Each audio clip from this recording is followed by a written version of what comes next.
Profit and loss appropriation में अपन पढ़े थे इंटरेस्ट ऑन ड्राइंग, क्रेडिट तरफ लिखे थे, एक बैलेंस लिखे थे लास्ट ईयर का, देखना फॉर्मेट में, उसके बाद लिखे थे इंटरेस्ट ऑन ड्राइंग। मैं तुमको कल भी बताया था कि इंटरेस्ट ऑन ड्राइंग कैलकुलेशन होगा, ठीक है, उसको अपन फाइंड करेंगे, निकालेंगे उसको, ठीक है। Calculation of interest on drawing कैसे कैलकुलेट करेंगे ये देखते हैं। तो अपने को इसमें पहले तो 3 मेथड से बोलेगा। First method monthly basis, second quarterly basis and third one is half yearly basis. ये 3 तरीके से क्वेश्चन पूछ सकता है, ठीक है।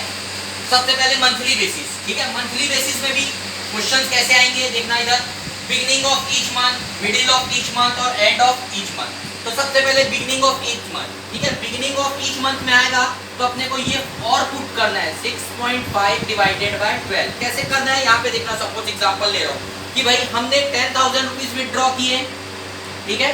फर्म से 10,000 रुपीज विड्रॉ किया ए ने फर्म से 10,000 रुपीज विड्रॉ किया। हमने फर्म ने डिसाइड किया है उसको 10% क्या देना है इंटरेस्ट ऑन ड्राइंग पे अपन क्या करेंगे, चार्ज करेगी फर्म, ठीक है। 10% चार्ज करेगी। तो अब उसने बोल दिया, वहां पे एक लाइन लिखा है बिगिनिंग ऑफ ईच मंथ। अगर कहीं ये लिखा है तो अपन उसको कैसे कैलकुलेट करेंगे, 10,000 इंटू 10/100 तो पुट करेंगे ही। उसके साथ में बिगिनिंग ऑफ ईच मंथ बोला है, उसका फॉर्मूला होता है 6.5 डिवाइडेड बाय 12। तो इसको भी पुट करेंगे 6.5 डिवाइडेड बाय 12। इससे जो भी आंसर आएगा उसको हम क्या करेंगे, यहाँ पे इंटरेस्ट ऑन ड्राइंग में कैलकुलेट करेंगे, लिखेंगे। मतलब इतना और चार्ज करके जो भी इसका XYZ जो भी आंसर आता है इंटरेस्ट ऑन ड्राइंग अपन यहाँ पे लिखेंगे उसको 6.5 डिवाइडेड बाय 12 और करना है। Same as it is middle of each month, ठीक है, डैश कर दिया, तुमको समझ में आना चाहिए यहाँ पे पूरा ईच मंथ है। मिडिल ऑफ ईच मंथ बोलेगा तो अपन लगाएंगे 6/12 और उसके बाद एंड ऑफ ईच मंथ बोलेगा तो 5.5 डिवाइडेड बाय 12। ये 3 तरीके से क्वेश्चन पूछ सकता है, ये 3 फॉर्मूले पुट और करना है, ठीक है। बिगिनिंग ऑफ ईच मंथ बोलेगा तो 6.5 डिवाइडेड बाय 12 करना है, मिडिल ऑफ ईच मंथ बोलेगा तो 6 डिवाइडेड बाय 12 करना है, एंड ऑफ ईच मंथ बोलेगा तो 5.5 डिवाइडेड बाय 12 करना है, ठीक है। इसको प्रोडक्ट मेथड भी कहा जाता है। क्वार्टरली बेसिस में आते हैं। एक चीज और, अगर कहीं बिगिनिंग ऑफ ईच मंथ बोला है, ठीक है, और क्वेश्चन पूछा ए विड्रॉ किया 1,000 रुपीज पर मंथ, अगर कहीं क्वेश्चन ऐसा आता है तो भाई ईयर में कितने मंथ होंगे, 12 मंथ। तो अपने को क्या करना पड़ेगा, पहले 1,000 को इंटू 12 करना पड़ेगा, तो इसका आंसर आ गया 12,000, ठीक है। अगर कहीं ए हर साल 1,000 हर मंथ 1,000 रुपए निकालता है तो पूरे ईयर का 12,000 रुपए निकालेगा, 12,000 रुपीज निकालेगा। अपन जो पूरा अकाउंट बनाते हैं ईयर का ही बना रहे, मंथली क्वार्टरली ये नहीं बना रहे, तो अपने को पूरा मंथ से कैलकुलेट करना पड़ेगा, ठीक है।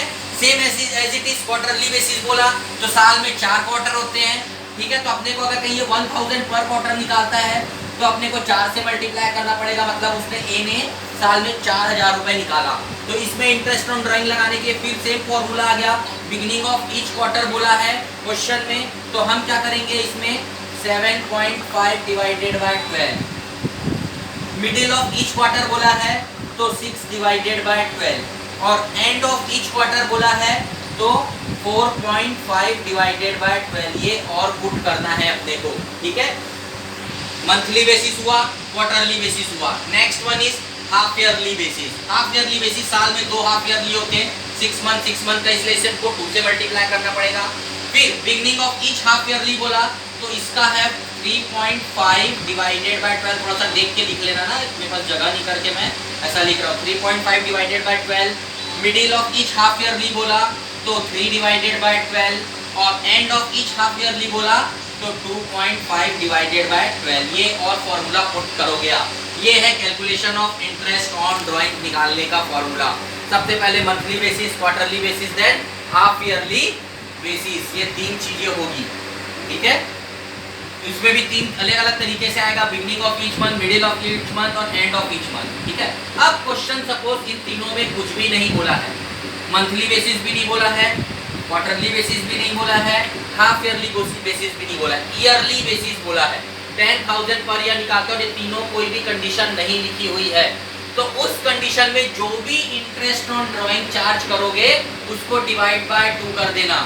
जो भी इंटरेस्ट ऑन ड्राइंग तुम्हारा चार्ज होगा, ठीक है, उसको डिवाइड बाय क्या कर दोगे 2। कौन से बेसिस में, ईयरली में, ईयरली। अगर कहीं कुछ भी नहीं बोला है, ये तीनों कंडीशन कुछ भी नहीं बोला है, तो उसको डिवाइड बाय 2 कर देना। ओके, ये हुआ तुम्हारा पूरा profit and loss, appropriation account, partners capital account, वो भी दोनों मेथड से, फिक्स मेथड और फ्लक्चुएटिंग मेथड से, और उसका calculation of interest on drawing.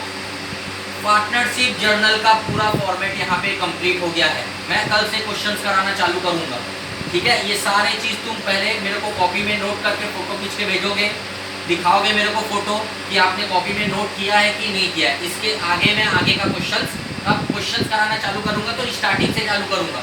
कल मैं पहले प्रॉफिट एंड लॉस एप्रोप्रिएशन के जितने टाइप के क्वेश्चंस हैं उसको सेलेक्ट निकाल के पहले profit and loss appropriation account बनाना सिखाऊंगा, फिर partners capital account, current account बनाना सिखाऊंगा, ठीक है। इंटरेस्ट ऑन ड्राइंग कैसे कैलकुलेट करते हैं, फिर उसके क्वेश्चन अलग निकाल के सिखाऊंगा, मैं अलग अलग क्वेश्चन निकाल के सिखाऊंगा, ठीक है। तुम जितना भी तुमको वर्क दिया गया है कल पहले मेरे को सबकी कॉपी में चेक कराओगे, फोटो खींच के सेंड करोगे, उसके बाद मैं आगे का करूँगा। उसके बाद मैं तुम लोग से हर 10 दिन 15 दिन के अंदर में तुम्हारी कॉपी घर मंगवाऊंगा, ठीक है। कोई भी स्टूडेंट 1-2 जन अपने अपने एरिया की कॉपी कलेक्ट करके, गर्ल्स लोग से कलेक्ट करके ला के मेरे घर में छोड़ोगे और शाम के लेके चले जाओ, ठीक है। और मैं चेक करके तुमको वापस रिपीट करूँगा। Okay, thank you.